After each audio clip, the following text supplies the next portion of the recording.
I want to talk about an important idea called hydrostatic equilibrium. Hydrostatic equilibrium sounds like a complicated term, fancy terminology there, but it really has to do with the idea of the interplay of gas pressure and gravity and how things come into balance. The air that you're breathing in the atmosphere of the Earth has a pressure of about 14.7 pounds per square inch. 15 pounds doesn't sound like a lot, but it's on every square inch. It's acting on every square inch of everything around you, all over your body. So in some sense, the atmosphere of the air, the gas pressure of the atmosphere is really putting a lot of stress on your body. But then you breathe that air, and that air is pushing outward from your body as well. So you end up in an equilibrium.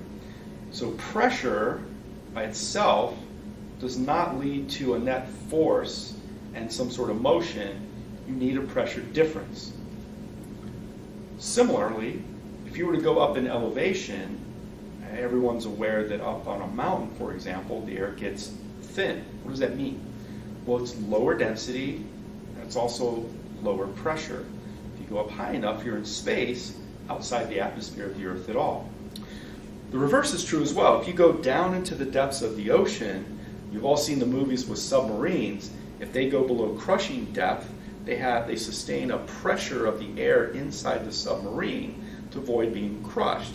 But it can only be so high. If you go deep enough, that submarine will actually crush in on itself. Okay?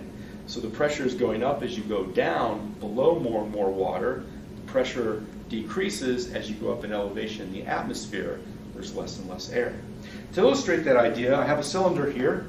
And along the cylinder, there are these three holes.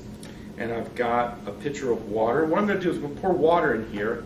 And to demonstrate that there is larger pressure when there's more water above, what you would expect to see is that if I were to fill the cylinder with these open holes, water should shoot out fastest from the bottom hole because there's all this water on top of it. Water would shoot out slowest from the top hole because there's much less water on top of it, much less weight pressing on the fluid. And then the middle one would be somewhere in between. So let's just see if that works.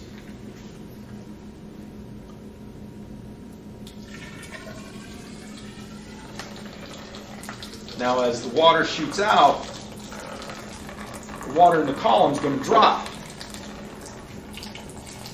But sure enough, the top one didn't shoot very far. With less water, it's not shooting as far. This one's still shooting pretty far, but with less and less water, it's not getting as far across to the container. Right? The column is dropping.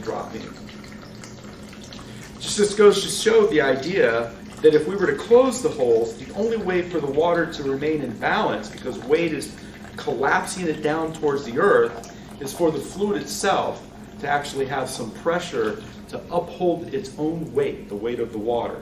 It's exactly what the atmosphere does that you live in. The Earth's gravity is strong enough to maintain an atmosphere, but that atmosphere is not uniform throughout. It starts to thin with height because the bottom of it has to hold up the most weight. So it has the highest pressure. The top of it doesn't have to hold up very much at all. So it has the lowest pressure. Hydrostatic equilibrium is that arrangement between gravity and the fact that gases and fluids have pressure, and it's the arrangement by which they manage to stay in balance. That's an important idea for the atmospheres of planets.